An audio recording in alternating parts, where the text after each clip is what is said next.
یار یہ crypto currency نے ہم سے نا لوگ سر پہ مسلط ہو کے کہتے ہیں اس کو جائز قرار دو، اور سر پہ مسلط ہو کے کہتے ہیں حرام قرار دو، جس کا جو نظریہ ہے نا وہ مفتیوں کے کندھوں پہ رکھ کے بندوق چلاتا ہے۔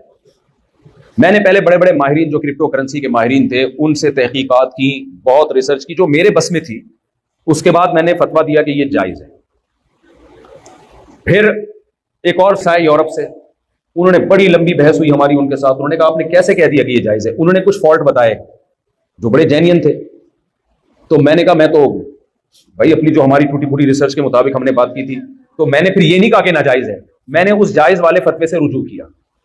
کیا کیا؟ رجوع میں نے یہ کہا کہ بھائی میں نے جو کہا تھا جائز ہے، اب میں نہ یہ کہتا ہوں کہ جائز ہے نہ یہ کہتا ہوں کہ ناجائز ہے۔ وجہ اس کی ہے یہ مولویوں کا اختلاف نہیں ہے، یہ کرپٹو کرنسی کے ماہرین کا اختلاف ہے۔ نہیں آئی میرا خیال ہے بات؟ دیکھو ایک مرغی یہاں پڑی ہوئی ہے، بوٹیاں اس کی بنی ہوئی ہیں، آپ مجھ سے آگے پوچھتے یہ مرغی حلال ہے کہ حرام؟ میں کہتا ہوں بھائی ہاتھ سے ذبح کی ہے تو حلال ہے، ہاتھ سے ذبح نہیں کی ہے تو حلال نہیں ہے۔ آپ کہتے ہو ہمیں کیا پتا ہاتھ سے ذبح کی ہے کہ نہیں کی؟ میں کہتا ہوں میں تحقیق کر کے بتاتا ہوں۔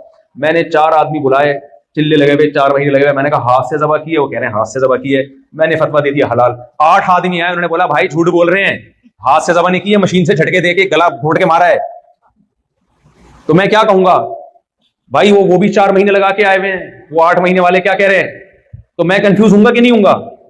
اب لوگ کہتے ہیں مولانا لوگ تحقیق، بھائی ہم جن سے تحقیق کر رہے ہیں وہ کنفیوز ہیں، وہ کہہ رہے ہیں کہ یہ گڑبڑ ہے اس کے اندر۔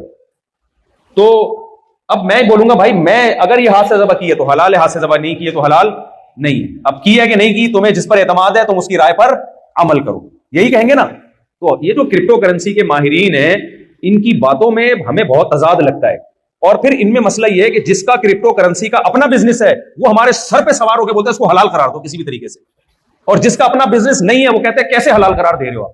اور الزام یہ مفتیوں پہ لگاتے ہیں، کمنٹس میں الزام کیا لگاتے ہیں؟ دیکھنا جب یہ مفتی لوگ خود کرپٹو کا کاروبار کریں گے تو حلال ہو جائے گا۔ حالانکہ یہ ہم نہیں کر رہے، یا انجینئر جو ہے نا اس کے جو ماہرین ہیں، جس کا بزنس ہے اس کی نظر میں یہ حلال ہے، جس کا بزنس نہیں ہے اس کی نظر میں کیا یہ حرام ہے۔ تو اس لیے ہم کنفیوز ہیں اس میں، اس لیے ہم توقف اختیار کرتے ہیں، خاموشی اختیار کرتے ہیں۔ تو نبی صلی اللہ علیہ وسلم نے فرمایا حلال بھی واضح حرام بھی واضح، کچھ چیزیں مشتبہ ہیں، تو احتیاط کیا ہے؟ مشتبہات کو چھوڑ دیا جائے۔ اس لیے کوئی کرپٹو کا کاروبار کر رہا ہے تو میں اس کو بھی حرام کا فتویٰ نہیں لگاتا، لیکن اس کو مشورہ بھی نہیں دیتا ہوں کہ آپ یہ کاروبار کرو۔ کل حرام کا ہمیں اطمینان ہو گیا حرام ہے، پھر ہم بولیں گے حرام، تو اگلا بولے گا میں نے پورا بیریا ٹاؤن خرید لیا ہے اور اب تم لوگ اب کیا بول رہے ہو؟ تو ہمیں آپ لوگ پھر برا بھلا کہو گے۔ اس لیے بھائی جہنم میں جانا ہے تو اپنی ذمہ داری پہ جاؤ، جنت میں جانا ہے تو اپنی ذمہ داری پہ۔ ان ماہرین ہی بہت زیادہ اس میں اختلاف کر رہے ہیں، اور حضرت مفتی تقی عثمانی صاحب تو بہت ایکسپرٹ ہیں ان امور کے، وہ بھی اس کو جائز نہیں کہتے، میرا خیال ہے وہ بھی توقف کرتے ہیں، ناجائز بھی شاید صاف لفظوں میں انہوں نے نہیں کہا لیکن وہ بھی منع کرتے ہیں۔ ویسے بھی یہ نیچرل نہیں ہے، کرنسی برائے کرنسی تو کوئی چیز نہیں ہوتی میرے بھائی، کرنسی سے چیزیں مقصد ہوتی ہیں، کرنسی ہی آپ مقصد بنا کے اسی کو ایسٹ بنا کے اسی سے کھیلنا شروع کر دو، اس کے معیشت پہ بہرحال بہت برے اثرات پڑتے ہیں۔ اور میں نے کرپٹو کرنسی کے ہلے ہوئے دیکھے ہیں، کرپٹو کرنسی کے ہلے ہوئے دیکھے ہیں، جو اس کے فضائل بتا کے نا کرپٹو میں اتنا پیسہ لگا دیا، جب وہ نیچے آئی ہے تو وہ ہل گئے۔ آپ کو پتا ہے ہلاوا کسے کہتے ہیں؟ ایک ہوتا ہے پورا پاگل اور ایک ہوتا ہے ہلاوا۔ ایک صاحب ایک دعوت میں آئے، عجیب عجیب باتیں کر رہے، پاگل بھی نہیں لگ رہا مجھے کیونکہ بڑے اسمارٹ ہینڈسم ٹھیک ٹھاک فٹ فاٹ بالکل، پاگل تو عجیب سے پھٹے ہوئے کپڑے ہوتے ہیں۔ تو پھر وہ بار بار مجھے لگا کہ یار یہ پاگل تو نہیں ہے لیکن یہ ہے، انہوں نے کہا یہ ہلا ہوا ہے، تھوڑا سا کیا ہے،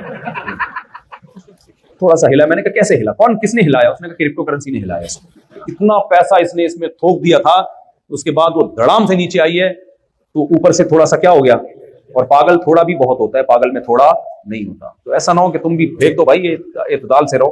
ہاں ہمیں جس دن اطمینان ہو گیا بھائی ہم فوراً جائز قرار دیں گے، ہمیں کوئی اس میں حرج نہیں ہے کہ لوگوں کو ہم منہ سے نوالا چھینیں، اور ہو سکتا ہے جائز ہو، لیکن آپ اپنے جو سائنٹسٹ ہیں ان کو تو ایک ٹاسک پہ لے کے آؤ نا، وہ کچھ بتا رہا ہوتا ہے وہ کچھ بتا رہا ہوتا ہے، تو پھر پروگرام بڑھ جاتا ہے۔ تو آپ کو جس پہ اطمینان ہو آپ اس پر عمل کر لو۔ آگے چلیں بھائی اگر کسی کے والد صاحب نماز کے پابند نہیں تھے اور وفات ہو چکی تھی تو ان کو ان کی وفات کے بعد کیسے فائدہ پہنچا سکتے ہیں؟ بس والد کی وفات کے بعد تو فائدہ یہی پہنچایا جا سکتا ہے ان کے لیے کثرت سے دعائیں مانگو اور صدقہ خیرات، ساری زندگی دعائیں مانگو، یہی ایک فائدہ ہے۔ جی آگے چلو۔ اگر کسی کے والد صاحب فوت ہو گئے اور ان کے قرض تھا، لہٰذا ان کے بچوں پر کیا یہ ضروری ہے کہ ان کو قرض ادا کریں؟ ہاں، والد صاحب اگر فوت ہو گئے اور ان پہ قرض تھا تو والد صاحب نے اگر وراثت اتنی چھوڑی ہے کہ اس سے قرض ادا ہو سکتا ہے تو پھر تو وراثت میں سے قرضہ ادا کیا جائے گا. قرضہ ادا کرنے کے بعد وراثت تقسیم ہوگی اگر بچ گئی, اور اگر وراثت قرضے میں چلی گئی تو وراثت. اور اتنا قرضہ ہے کہ وراثت کافی نہیں ہو رہی تو پھر بچوں پہ الگ سے والد کا قرضہ ادا کرنا لازم نہیں. جس کا بھی قرضہ ہوتا ہے اسی کے پیسوں سے ہوتا ہے. اب ابا 1 کروڑ روپے کسی سے لیے تھے اور لے کے بھول گئے, اللہ کی طرف سے تھا انعام, انتقال کر گئے. آپ نے دیکھا ابا کا 50 کروڑ ایک جو پلاٹ ہے 50 لاکھ کا بکا, 50 لاکھ آپ نے ادا کر دیے, باقی 50 لاکھ رہ گئے. تو اب شرن آپ پر یہ لازم نہیں ہے کہ وہ اپنی جیب سے ادا کریں. آپ وہ ابا قیامت کے دن وہ بندہ ابا سے خود ہی الجھ لے گا, سمجھتے ہو. ہاں بہتر یہ ہے کہ ابا کو مصیبت میں ڈالنے سے بچانے کے لیے مل جل کے کیا کر لو, دے دو. یہ تو ابا پر کے ساتھ حسن سلوک کا تقاضا ہے کہ دے دو ابا کی طرف سے. میں ترغیب اس لیے نہیں دیتا کہ پھر ابا بھی چوڑے ہو جاتے ہیں. ابا کہتے ہیں ٹھیک ہے لیتے رہو کھا کے مر جاؤ, صلہ رحمی کا تقاضا ہے بیٹے, خود ہی ادا کر دیں گے. تو زندگی میں یہ سمجھایا جاتا ہے نہیں ادا کرنا, جب مر جائیں تو پھر ہم کہتے ہیں یار دے دے یار ابا کی طرف سے. جب بیگم کا مطالبہ ہو خاوند پر لازم ہے اس وقت حق مہر ادا کر دے. جب بیگم مطالبہ نہ کرے تو پی جائے. بہت سے پی کے بیٹھ کر جب بھی بیگم مطالبہ کرے گی رخصتی کے بعد تو پھر اس پر شوہر پہ لازم ہے کہ وہ مہر دے دی. چلیں جی. جو اپنی خاندان پہ ناراض ہوتی ان کی دوسری شادی پر تو کیا شریک کو کرنا جائے. دیکھو جو عورت اپنے خاوند کی دوسری شادی پہ ناراض ہوتی ہے تو یہ عورت کی فطرت کا حصہ ہے, اس کی محبت کا تقاضا ہے. تو رکشے کے پیچھے لکھا ہے نا, بار بار بتاتا ہوں, تپڑ ہے تو پاس کر ورنہ برداشت کر. تمہارے اندر ہمت ہے تو بھائی تم جانو, تمہاری ہمت جانے. بیگم کا تو کام ہے روکنا, اس کی محبت ہے روکنا, تو اس کو ملامت نہیں کی جائے گی. ہاں شریعت کے حکم کو برا سمجھنا شروع کر دے تو پھر تو ایمان خطرے میں پڑ جائے. باقی طبعی تکلیف ہوتی ہے, اس پہ وہ منع بھی کرتی ہے, یہ تو نیچرل ہے. آپ کی بیٹی پہ جب کوئی سوگن لے کر آئے گا آپ کو بھی داماد پہ غصہ آئے گا. یہاں بیٹھ کے ہی کر رہے ہوتے 4 شادیاں, جب تمہاری بیٹی پہ کوئی سوگن لائے گا تو تم بھی بولو گے واٹس گوئنگ آن, یہ کیا ہو رہا ہے. یہ نیچرل ہے بھائی. تو مرد کو اللہ نے ترغیب دی ہے, عورت کو تھوڑی کہا کہ اپنے میاں کی شادی کراؤ, یا سسر کو تھوڑی کہا دامادوں کی 4 شادیاں کراؤ, یا بہنوئی کو تھوڑی کہا کہ سالے کو تھوڑی کہا اپنی بہنوئی کی 4 شادیاں کراؤ. ان رشتوں کو تکلیف ہونا, دیکھو نبی نے خود کتنی نکاح کی ہے, صحابہ نے بھی کی ہے, لیکن جب نبی کی بیٹی پہ سوگن آنے لگی تو آپ صلی اللہ علیہ وسلم کو تکلیف ہوئی ہے. یہ تو فطرت ہے. پھر آپ نے فرمایا کہ واللہ لا احلل حراما ولا احرم حلالا, اللہ کی قسم نہ میں اللہ کے حلال کو حرام کر رہا ہوں نہ حرام کو حلال. لیکن لا یجتمع بنت عدو اللہ و بنت نبی اللہ فی بیت واحد, اللہ کے دشمن کی بیٹی ابو جہل کی بیٹی اور نبی کی بیٹی ایک گھر میں جمع نہیں ہو سکتی. تو حضرت علی نے اسی لیے نہیں کی حضرت فاطمہ کی زندگی میں. تو مرد کو ترغیب ہے, یہ سسرالی رشتوں کو نہیں ہے کہ آپ کے وہ کرائیں وہ بیٹھ کے شادیاں. چلو بھائی. میرے والد صاحب کو کمزور بڑھاپے بیماری کی وجہ سے دور کرنے میں دشواری ہوتی ہے, ان کے کپڑے پیشاب کے قطروں سے مقام رکھتے ہیں, ہماری شخصیت نہیں.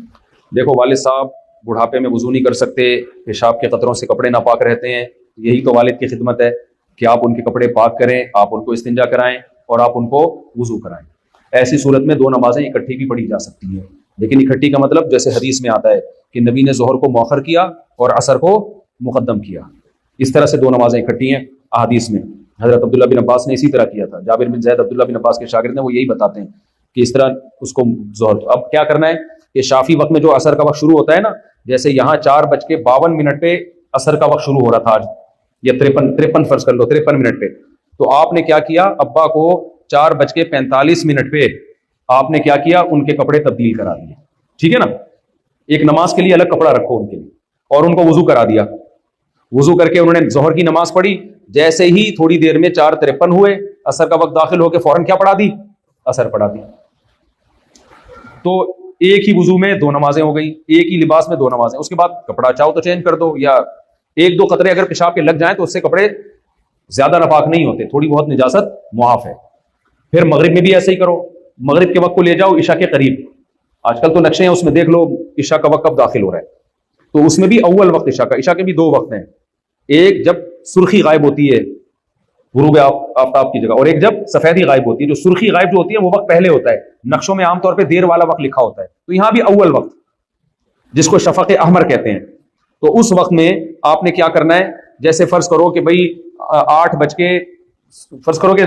9:20 پہ عشاء کا وقت داخل ہو رہا ہے, تو آپ نے 9:10 پہ ابا کو وضو کرا دیا اور مغرب کی نماز پڑھا دی. تھوڑی دیر میں عشاء کا وقت داخل ہوا, ساتھ ہی کیا پڑھا دی, عشاء پڑھا دی. اور عشاء میں بھی مختصر پڑھا دو, ایسی مجبوری میں سنت موقدہ بھی چھوڑی جا سکتی ہے, تو فرض پڑھا دی اور وتر پڑھا دی. تو اس پہ اللہ آپ کو بہت اجر دے گا. اور اگر آپ کو کوئی کام ہے, کوئی جاب کر رہے ہو, کہیں مجبوری سے جانا ہے, تو گھر والوں کے ذمہ لگاؤ. پھر بھی نہیں ہو سکتا, کوئی نہیں گھر میں ٹائم دے پا رہے ہو, بعض دفعہ ملازمت ہوتی ہے, جانا ہوتا ہے, تو پھر یہ کہ ابا خود یہ کام نہیں کر سکتے, گھر والے کرائے, کوئی بھی نہیں کر سکتا, تو پھر جو ان سے ہو سکتا ہے وہ کر لیں بس, پھر اللہ ایسے ہی قبول کر لے گا. یعنی وضو خود کر لے, نہیں کر سکتے تو تیمم کا پھر کوئی ڈھیلا لا کے رکھتے ہیں, اس سے پھر وہ تیمم کر کے نماز پڑھ لیں.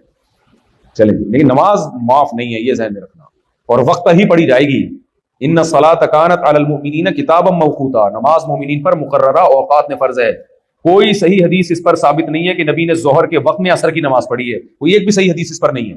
بعض لوگ ایسا کرتے ہیں نا, اور کوئی بھی صحیح حدیث اس پر نہیں ہے کہ مغرب کا وقت داخل ہوتے ہی آپ صلی اللہ علیہ وسلم نے فوراً ساتھ میں عشاء ملا لی. میں نے اس پہ بڑی تحقیق کی ہے, تو اس پہ میں انشاءاللہ ایک ویڈیو بھی ریکارڈ کرواؤں گا. چلیں